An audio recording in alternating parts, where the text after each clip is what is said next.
Revolução Francesa. Bom, antes de começar o vídeo, eu queria falar pra vocês que esse vídeo aqui sobre a Revolução Francesa é um baita resumo sobre ela, tá ok? Pra falar a verdade. É porque é bem chato falar todos os acontecimentos dela, os mínimos detalhes. É bem chato e, além do mais, ela durou 10 anos. Então, se você sentiu alguma falta de algum acontecimento nela, lembre-se que esse vídeo é um ultra resumo sobre ela, tá ok? Beleza? Ok? Então, sem mais delongas, vamos pro vídeo. Bom, estamos no final do século XVIII e a França era uma monarquia absolutista naquele tempo. Ou seja, esse carinha aqui chamado rei, ele mandava em praticamente tudo. Bom, naquele tempo a França não estava muito bem das pernas. Ela estava em uma crise econômica e tinha perdido a Guerra dos 7 Anos para o Reino Unido. Então ela tinha perdido as suas colônias na América do Norte. Um tempo depois, os Estados Unidos estavam lutando a sua guerra de independência contra o Reino Unido. Então, a França, para meio que ferrar com os ingleses, que acho que não daria muito certo, ela resolveu ajudar os Estados Unidos, mandando bastante tropa, dinheiro e armas. No fim das contas, os Estados Unidos conseguiu sua independência, só que como a França estava quebrada já, ela quebrou de vez. A França se ferrou total com essa guerra. Então a população não ficou muito satisfeita com o rei. E além do mais, a população já tinha vários motivos para ela ficar contra o rei. E eu vou explicar um deles agora. Mas para isso a gente tem que entender como era a classe social francesa naquela época. Bom, naquele tempo a França ela tinha 3 estados, tá ok? Ela tinha 3 estados. O primeiro estado, e no topo dessa pirâmide, estava o clero, que era a galera da igreja. O segundo estado era a nobreza, rei, rainha, príncipe, princesa, tal. E o terceiro estado era todo o resto da população, que tinha camponeses, escravos, pessoas comuns com a população francesa e até algumas pessoas ricas, como os burgueses. Mas isso é em exceção. Só que agora havia um problema. Os 2 primeiros estados, eles não pagavam impostos. Só que o terceiro, ele sofria muito com impostos. E os 2 primeiros estados, eles dois juntos, eles formavam 3% da população francesa. E o terceiro era 97% da população francesa. Ou seja, era muita gente pagando imposto para pouca gente. Com isso, a população francesa não ficou muito feliz com o rei. Na verdade, ela já estava muito brava com o rei. Então, para resolver isso, o rei convocou a Assembleia dos Notáveis para tentar fazer com que o segundo estado também pague impostos. Só que não conseguiu fazer muita coisa, né? Em meio ao caos, os 2 primeiros estados pediram para o rei acionar a Assembleia dos Estados Gerais. E foi isso que ele fez. Bom, para falar a verdade, a Assembleia dos Estados Gerais era mais uma votação, só que com representantes dos 3 estados da França. Mas uma votação por pessoa? Não, naquele tempo não era uma votação por pessoa, era uma votação por estado. Ou seja, cada estado dava um voto da burguesia, um voto do clero e um voto da nobreza. Porém, os 2 primeiros estados, o clero e a nobreza, estavam juntos contra o terceiro nessa votação. Então era impossível essa reforma ser aprovada. Então o terceiro estado ficou muito bravo com isso daí e eles romperam com os outros 2 estados e se autoproclamaram a Assembleia Nacional, que um tempo depois se transformaria na Assembleia Constituinte. E também, posteriormente, foi criada a Guarda Nacional, formada por civis, pessoas da população francesa e até alguns militares, alguns soldados franceses que eram contra o rei. Bom, os franceses, eles já estavam muito bravos naquele ponto e eles tinham tomado já as ruas de Paris e de outras cidades francesas. E eles tinham armas, sim, eles tinham armas. Porém, eles não tinham munição. E onde ficava a munição? Na Bastilha, que também era uma prisão e símbolo do antigo regime francês. Então, a população francesa, ela invadiu a Bastilha, matou os guardas, roubou a munição, obviamente, e a destruiu por completo. Isso daí aconteceu no dia 14 de julho de 1789 e é conhecido como a Queda da Bastilha. E esse acontecimento também, por muita gente, é conhecido como o acontecimento que deu início à Revolução Francesa. Bom, a revolução também tinha se espalhado para o campo, só que de uma maneira mais violenta. Bom, os franceses e principalmente os camponeses invadiam e saqueavam as propriedades dos senhores feudais, tacando fogo e destruindo castelos e cartórios. E, obviamente, eles matavam os senhores feudais. Com isso daí, o feudalismo foi abolido na França. E um tempo depois, a primeira Constituição Francesa entrou em vigor. E a monarquia absolutista tinha caído e a França tinha se tornado uma monarquia constitucional. Bom, com a revolução no campo, muitas pessoas, principalmente nobres, começaram a fugir da França para buscar abrigo em outros países europeus. E isso daí foi conhecido como o Grande Medo, em que muitas pessoas fugiam da França para não serem mortas.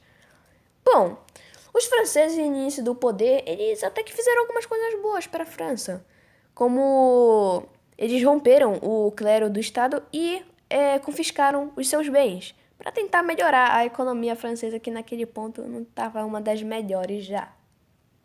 E quem não aceitasse essas medidas, no caso, que eram várias medidas, quem não aceitasse essas medidas era preso, condenado e morto na guilhotina. Nisso daí, milhares de pessoas foram mortas e cerca de 40 mil pessoas foram mortas, e a maioria na guilhotina. Com um grande medo e com muitas pessoas fugindo da França e também com medo com que a revolução se espalhasse para os seus países, a Áustria e a Prússia declaram guerra contra a França.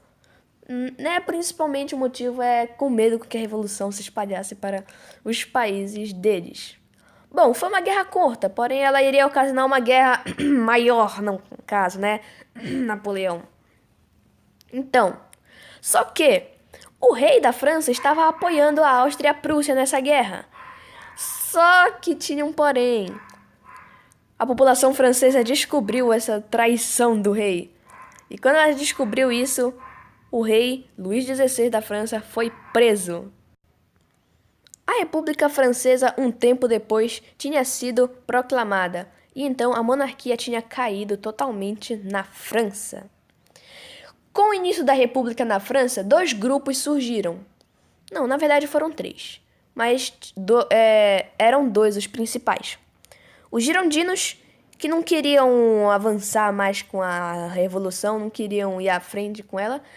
E os jacobinos, que eram uns doidão, que queriam mais revolução e diziam que isso era apenas o início da Revolução Francesa. E posteriormente também tinha a planície, que ficava no meio entre os dois e não tinha posições concretas, não tinham posições oficiais. Bom, naquela época da República Francesa, os girondinos estavam no poder. E os jacobinos não tinham nenhum apoio da população. Porém, eles tinham uma ideia de executar o rei por causa de traição. Então, por causa disso, deram muito apoio da população francesa. E eles tinham praticamente tudo na mão já naquele momento. Então, os jacobinos estavam com muito poder já, com a ideia de matar o rei.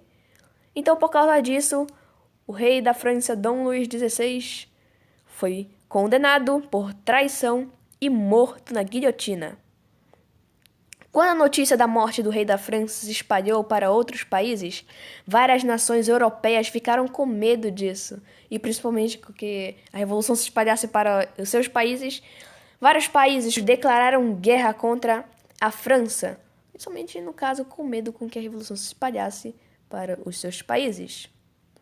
Então, o caos na França aumentou cada vez mais e mais, com medo da revolução, com medo do exército inimigo, com medo que o exército inimigo invadisse a França, que eles iriam invadir uma hora, e com medo que eles chegassem em Paris e matassem geral. Tava uma loucura na França. Com isso, os jacobinos tomaram o poder. E então, um cara chamado Robespierre ficou no poder na França. O período em que Robespierre ficou no poder é chamado de Regime do Terror, que foi a parte mais sangrenta e obscura da Revolução Francesa. O cara praticamente ficou louco e todo mundo que ele achava que era traidor, ele executava sem a menor investigação. Como eu disse para vocês, cerca de 40 mil pessoas foram executadas nesse período, e a maioria na guilhotina. Para vocês terem uma ideia, chegou um período em que centenas de pessoas eram executadas em praça pública na guilhotina todos os dias. Era execução todos os dias. Era muito sangue. De longe, o regime do terror foi a parte mais sangrenta da Revolução Francesa. Porém, um dia encontraram Robespierre em seu quarto com um tiro na mandíbula. Só que ainda estava vivo. Então os girondinos mataram Robespierre na guilhotina. Com a morte de Robespierre, os girondinos voltaram para o poder e o regime do terror teve seu fim. E com o fim do regime do terror, as mortes na guilhotina na França deram uma baita diminuída. Mas como estava a guerra? A França estava se ferrando? Não.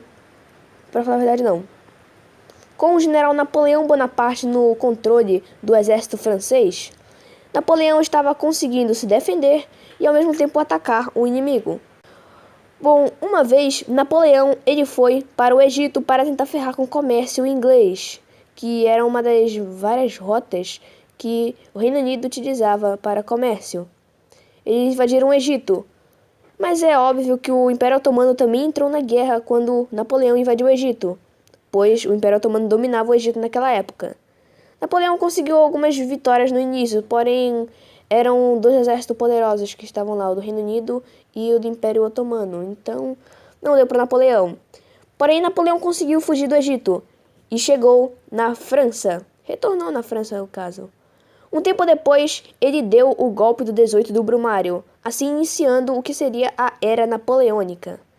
Com o início da Era Napoleônica, em 1799, a Revolução Francesa teve o seu fim. Porém, Era Napoleônicas, Guerras Napoleônicas e Napoleão Bonaparte é um assunto para um próximo vídeo. Bom, pessoal, espero que vocês tenham gostado desse vídeo. Deixa um like se você gostou, compartilha, comenta e se você não tiver inscrito, se inscreve no canal, beleza? Então, é isso. Espero que vocês tenham gostado do vídeo. Até a próxima. Valeu. Tchau. E antes disso aí, não se preocupa, eu vou fazer um dia ainda um vídeo sobre as guerras napoleônicas. Pode não ser o próximo vídeo, mas eu vou fazer.